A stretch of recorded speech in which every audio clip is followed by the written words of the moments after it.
So mga kapatid, welcome sa ating Morning Revival Preview. At ang schedule natin ngayon ay Week 14, Day 4. So mag-umpisa na ako. Ang ating Bible verses ngayon ay Romans 8, 13 to 16.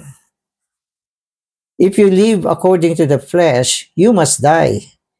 But if by the Spirit you put to death the practices of the body, you will live. For as many as are led by the Spirit of God, these are sons of God. You have received a spirit of sonship in which we cry, Abba, Father. The Spirit Himself witnesses with our spirit that we are children of God. So mahaba yung mga verses. Pero dito sa mga verses natin, bigyan natin ng highlight yung mga ilang words katulad ng by the Spirit you put to death the practices of the body. Ang ibig sabihin nito, ang paglalagay sa kamatayan ng mga gawain o mga pagsasagawa ng ating mga katawan ay sa pamamagitan ng Espiritu. Hindi mo malalagay sa kamatayan ang mga pagsasagawa ng laman sa labas ng Espiritu. Ito ay maisasagawa lang sa pamamagitan ng Espiritu. Amen. Tapos sabi rito, led by the Spirit of God. Ito naman ay kaiba sa pinangungunahan ng Espiritu. Nakatulad na meron kang ginagawa, pinangungunahan ka ng Espiritu. Siya yung nagli-lead sa'yo. Pero ito naman, led by the Spirit of God. Okay? Nangunguna o pinangungunahan ng Espiritu ng Diyos dito ay para bang inaakay ka ng Espiritu. Dinadala ka niya sa isang direksyon. Hindi pinangungunahan pag may ginagawa, kundi dinadala ng Espiritu. Parang yung Espiritu, meron siyang gustong situation na gusto kanyang dalin. Parang ganun. So parang mas may pagkakaiba siya sa leading of the Spirit. Led by the Spirit ito. Pinangungunahan ng Espiritu para gawin ang mga bagay na gusto niya. Amen. Tapos sinabi rin dito yung salitang cry, Abba Father. Yung cry dito, hindi umiyak, kundi tumawag ng Abba Father. Tumawag, cry. Crying, tumatawag. Kasi sa English, may mga parehong salita pero magkakaiba ang kahulugan. So, cry is to call. Cry, O Lord Jesus. Oh Lord Jesus. Call, O Lord Jesus. Amen. The subject of Romans 8 is the freeing of the law of the Spirit of life. So, yung buong Romans 8, chapter 8, ang paksa nito ay ang pagpapalaya ng kautusan ng Espiritu ng buhay. So, yun yung pinaka-topic niya. So, anong topic dyan? Ang pagpapalaya ng batas ng Espiritu ng buhay o kautusan. Amen. But just by verse 2, you do not know how the law of the Spirit of life works. So, from verse 3 onward, nearly the entire chapter is a definition of how the law of the Spirit of life operates. The law of the Spirit of life does not free everyone. Many Christians today have not been freed. The law of the Spirit of life only frees the believers who fulfill all the doings in this chapter. Amen. So sabi rito, yung paksa sa chapter 8 ng Romans ay ang pagpapalaya ng batas ng Espiritu ng buhay. Pero hindi naman lahat ay napapalaya. Merong ilan napapalaya. Hindi lahat. Pero lahat, merong batas ng Espiritu ng buhay sa loob nila. Lahat tayo, basta believers ka, merong kanyan. Kaya lang, hindi lahat napapalaya. Bakit? Kasi dito sa buong chapter, pinapakita sa atin kung ano ang dapat nating gawin upang palayain tayo ng batas ng Espiritu ng buhay. Pag hindi mo ginawa yung sinasabi niya, hindi siya mag-ooperate maski na merong kanyan. So, ibig sabihin, hindi komot meron tayong batas ng espiritu ng buhay sa loob natin, palaging automatic yan, gumagalaw, gumagawa, pinapalaya ka. Hindi. Kailangan gawin mo muna yung mga sinasabi niyang gawin natin. Kaya yung buong chapter, tinuturo sa atin, paano ba paggalawin? Okay? Paano ba gawin na gagawa yung kautusan ng espiritu ng buhay sa loob natin upang palayain tayo. So, meron siyang mga instruction na sinasabi rito na kailangan mong gawin. Pag hindi mo ginawa yan, hindi ka mapapalaya. So, yun yung ibig sabihin. Kaya lang, yung umpisa kasi, parang malinaw na eh. Sabi niya, the law of the Spirit of life in Christ Jesus has freed us from the law of sin and death. Ganun, yung title nun o yung pinaka-topic niya, parang ang linaw na ang ibig sabihin, hanggat meron kang law of the Spirit of life sa loob mo, papalayain ka niya palagi mula sa kautusan ng kasalanan at kamatayan. Pero hindi pala. Kailangan ituloy mo yung basa, umpisa sa verse 3 onward. Yun, pag natutuhan mo yun, mag-ooperate yung law of the Spirit of life na nasa iyo. Pag hindi mo, maski basahin mo, pag hindi mo siya ginawa, hindi mag-ooperate. Parang ano siya, parang siyang susi. Parang susi, parang yun yung kahilingan niya. Yun yung requirements niya. So, ganun siya. So, yan. Kaya, yun uli ang re-reviewin natin. Kahapon, medyo na-review na natin ng konti yung mga susi na yan, yung mga requirements na yan. Ngayon ay mas i-strengthen uli natin siya. Kasi, hindi sapat yung parang nadaanan lang eh. Kailangan bigyan diin. Mas bigyan diin. Amen. So today's reading na ako. The first point of the doings on our side in Romans 8 is that we have to walk according to the Spirit. This walking according to the Spirit is on our side. Actually, this is our switching on. When we walk according to the Spirit, we switch on. The law works. Yon. So, yun yung una. So, ang unang susi ay walk according to the Spirit. Yun yung switch. Switch on mo. Pag switch on mo, lumakad ka sa Espiritu, yung law, mag-uumpisa na siyang gumalaw. Mag-ooperate na siya. Magkakaroon na siya ng, ang pinaka-goal niya is free us, palayain siya, kalagan tayo mula sa mga negatibong bagay. So, ano yung una? Walk according to the Spirit. Tandaan nyo, yan yung una. I-memorize natin para hindi natin matandaan. Kasi, kumisan yung mga susi, parang, di ba, may mga lock na according to combination, mga number. Kailangan memorize mo yan. Pag hindi mo siya mabubuksan. Ito, ang una ay ang walk according to the Spirit. Okay, so tuloy natin. Amen. The law of the Spirit of life never works until we walk according to the Spirit. Never works. Meron kang law of the Spirit of life, meron kang law of the Spirit of life, never works until you walk in the Spirit. So, yun. Okay. Second point is that we need to remind things. We need to mind the things of the Spirit. Second point, mind the things of the Spirit. Yan ang second point. Mind. Ibig sabihin, mag-focus ka. Ilagak mo yung kaisipan mo sa mga bagay na spiritual. Huwag mo siyang sayangin na kung ano-anong iniisip mo. Sarap mag-isip. Huwag mong sayangin yung utak mo sa ganyan.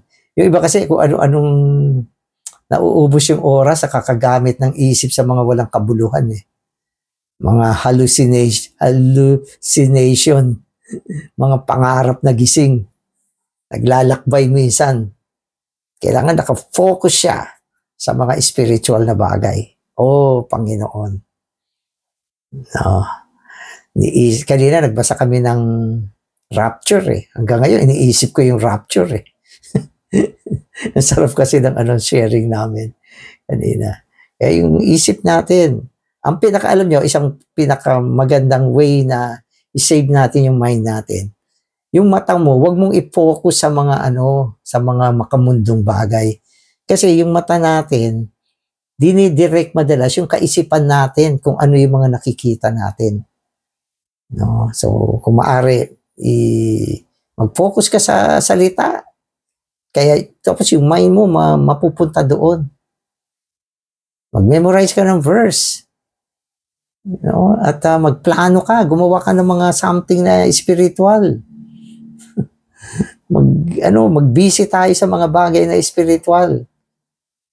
No? Huwag laging hawak yung gadget, silip na silip. Iikot yung utak mo dyan. No? Kaya yun yung pangalawa, mind the things of the spirit. Yan, medyo tayo dyan, mahina tayo dyan. Amen. So, yun yung second. So, dalawa na. Okay. Third item of our doing in this chapter is to put to death the practices of our mortal bodies. So, yung mga ginagawa ng ating mga laman na mga hindi ayon sa Panginoon. Kailangan ilagay natin sa kamatayan yan. Yung mga bagay na yan. Kasi ang laman natin, yan yung pinakamahinang bahagi ng ating katauhan bilang mga natisod na tao. No? Kaya anong kailangan natin? Huwag mo siyang supilin. Pipigilin ko yung laman ko. Lalo mong pipigilin yan, lalo lalakas yan. Anong gagawin mo? Bumaling ka sa espiritu at ilagay mo yan sa kamatayan. Lagay mo yan sa kamatayan. Ano ba? May mga tao, sobrang daldal. Hindi mapigil sa salita ng salita. No? Laging gusto magbiro, gustong gumawa ng mga katatawanan. No? Kung minsan, paski yung mga yung mga social media, kung ano-ano mga ginagawang kalokohan dyan, mga pagsasagawa ng laman. Nakita ko na isang beses, sabi ni Brother Lee, dancing is a sin. Nakikita ko, daming believers, sayaw na sayaw. Mga pagsasagawa ng laman yan.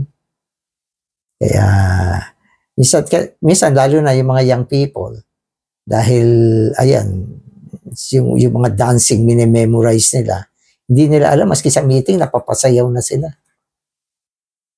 No? Kaya lagay natin sa kamatayan ang mga pagsasagawa ng laman natin. At marami pang iba. No? Kaya yun ang pangatlo. Amen. Okay. Fourth. So, alam mo, 7 to eh. Nabilang ko 7 lahat to. Fourth na tayo. Fourth item is to be led by the Spirit of God. Yan, Panginoon, i-lead mo na lang ako kung saan mo gusto. Led mo ako, Panginoon. No, akayin mo ako. Pangunahan mo ako sa mga bagay na nakakasiya sa iyo. Ito, ipanalangin natin na tayo ay hindi lang gabayan, kundi dalhin. No, akayin ng Panginoon. Amen. Yun yung fourth. Amen. So, according to our natural concept, we always consider that this is a verse concerning the spiritual leading. Actually, this is not a verse concerning the spiritual leading. It is a verse concerning our being led. It does not say as many as the Spirit leads. It is not the Spirit leading you. It is you being led by Him. Ikaw na pinangungunahan niya. No, inaakay, dinadala sa direksyon ng Panginoon. No, paano ka magagabayan ng Panginoon? Madadala, maaakay. Dapat napalaya ka sa mga bagay na pumipigil sa iyo o mga bagay na kinahihiligan natin para maakay tayo ng Panginoon. In verse 15, the fifth item, that is, you have to cry. Ayan na, cry na. Ito na yung sinasabi ko kanina na tatawag ka.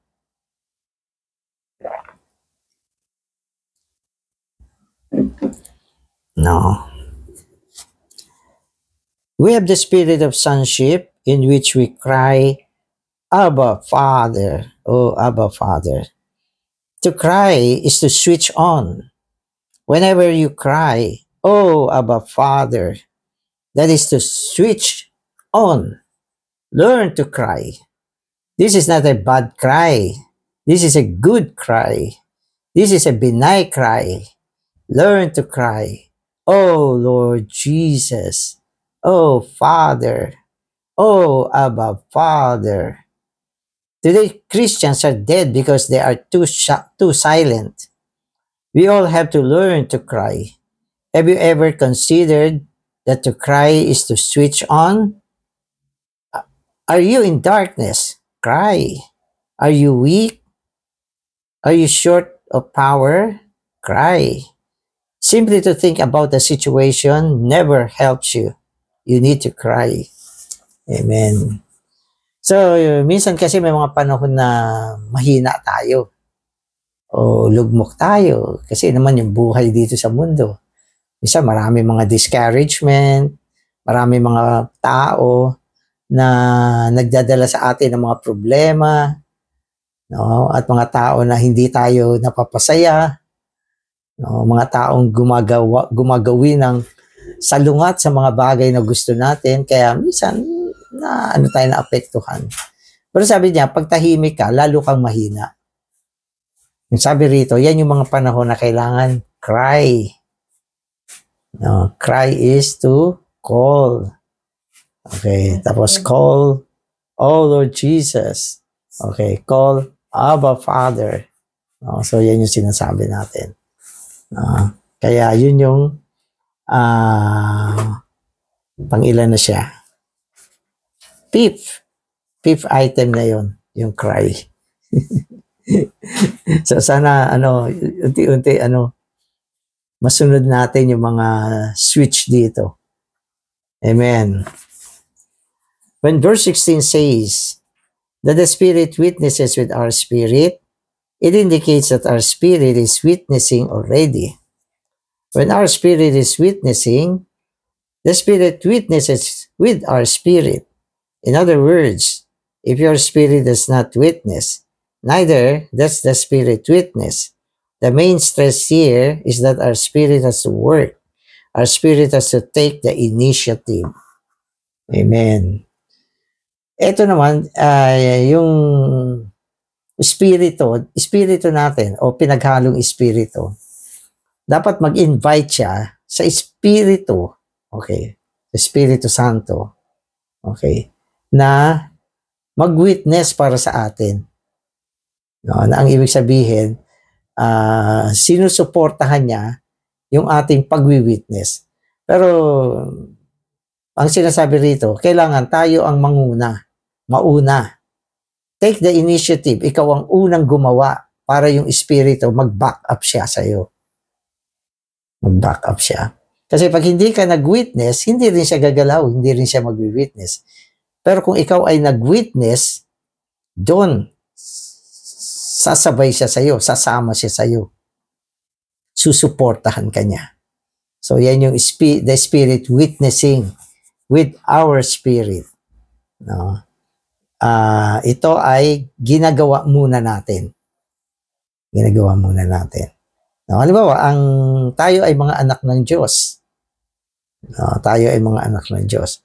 Upang ito ay maihayag natin, no, kailangan nating tumawag ng Aba Ama. No, at ang pagtawag natin ng Aba Ama, okay, ay isang uri ng pagpapahayag na tayo ay mga anak ng Diyos. Para bang yung senaryo kasi ganito eh. tinatawag mo ang Diyos ng Aba Ama. Okay? Ibig sabihin, pinakikilala mo yung sarili mo na anak ka niya. No? At ito naman ay pinapatotoo din ng Espiritu sa pamamagitan ng pagpapahayag natin. Nagkakaroon siya ng impact. Ibig sabihin, hindi lang ikaw ang nagpapahayag na anak ka ng Diyos. Ang Espiritu, sinasamahan ka. No? Kaya, kung may mga believer na tumatawag ng Abba Father, no? Ito ay isang pagpapahayag na siya ay anak ng Diyos. No? At ang kanyang pagtawag ay nagiging impressive kasi may suporta ng Espiritu. Amen. Tapos sa verse 23, meron na yung next item. Ito na yata yung last. Sabi niya, verse 23 gives the next item. Have you ever realized that to groan is to switch on? So groaning yung last item. Yung pinaka 7th item. Yung pinaka 7th switch, groaning. Do you practice this? We all have to learn to groan. These are the 7 items of the doings that could be found from Genesis, from Romans 8. We have to walk according to the Spirit, to mind the things of the Spirit, to put to death the practices of the mortal body, to be led, to cry, to witness, and finally, to groan. Humibik na. Ibig sabihin, humibik. Groan is to humihibik. So, key yan. Yan ay isang susi na inilagay sa last. Kasi kadalasan yung mga spiritual na bagay, pag sinabi natin according to sequence, ang pinakamatindi yung last. Siya yung pinale.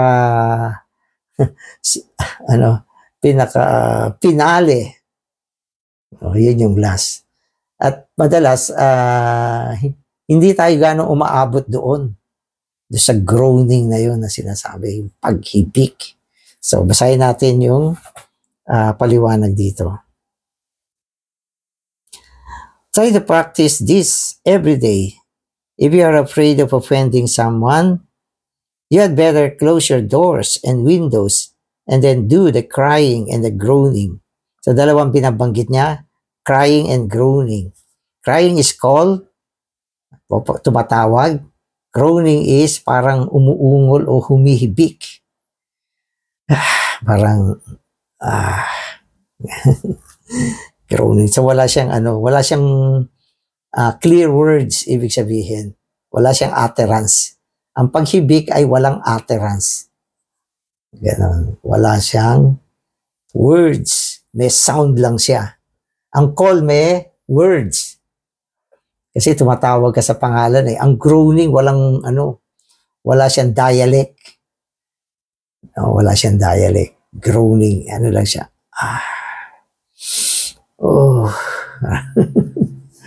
Umibig. Amen.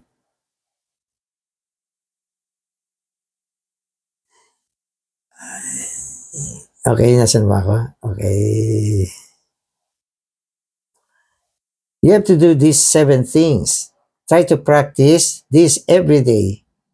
Okay, so nabasa ko na to. Sabi niya, we ourselves also, who have the first fruits of the Spirit, even we ourselves groan in ourselves, eagerly awaiting sonship, the redemption of our body. So dito, binanggit yung isang klaseng groaning na related sa redemption of our body. So iba ito.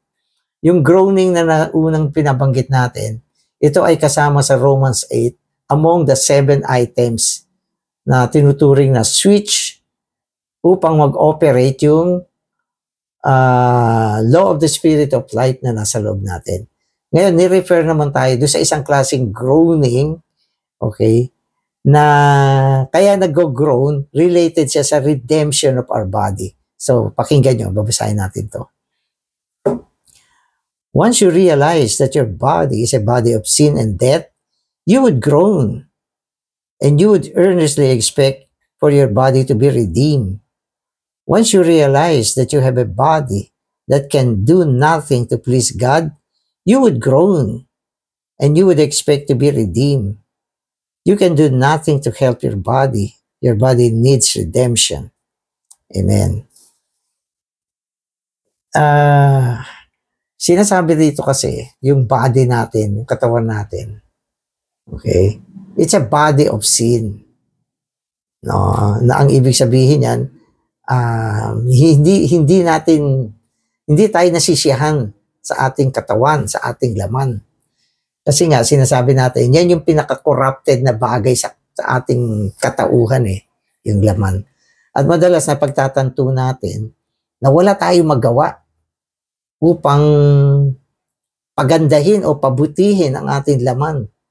At madalas na tatanturin natin na hindi natin mabigyan ng kasiyahan ng Diyos sa pamamagitan ng ating laman o katawan. Kaya dahil merong disappointment tayo tungkol sa ating laman, mag-groan ka. Ano ba to? Bakit ba ganito? Parang ay may sound yun. Ay, ako, parang,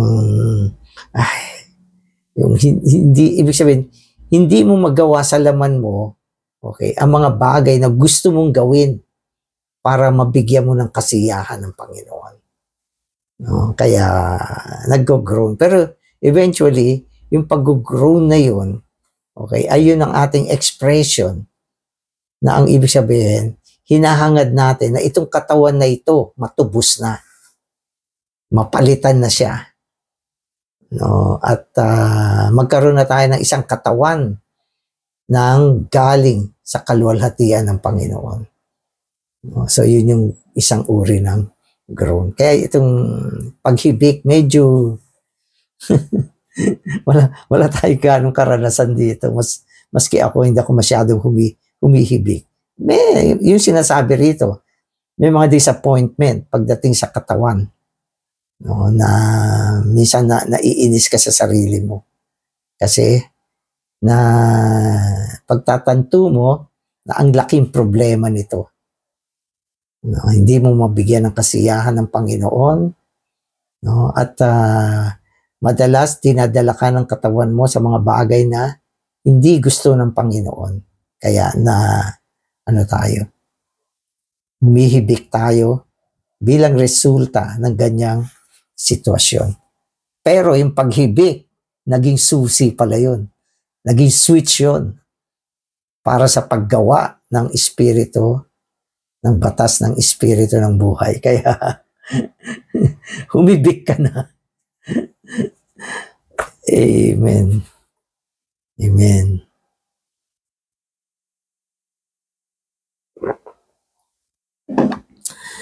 Amen. Lord, perfect mo pa rin kami sa mga switches na ito na kadalasan hindi namin nagagawa ng lahat, Panginoon. Kaya kulang din ang karanasan namin sa pagpapalaya ng batas ng Espiritu ng buhay dahil hindi rin kami natuto ng ganap sa mga tinuturo at mga bagay na kailangan namin gawin para sa pagsasagawa ng batas ng Espiritu ng buhay sa loob namin. Subalit nais pa rin namin matuto mula sa iyo. Turuan mo kami, ipaalala mo sa amin ang mga bagay na ito. Lalo na ang 7 items na binanggit dito.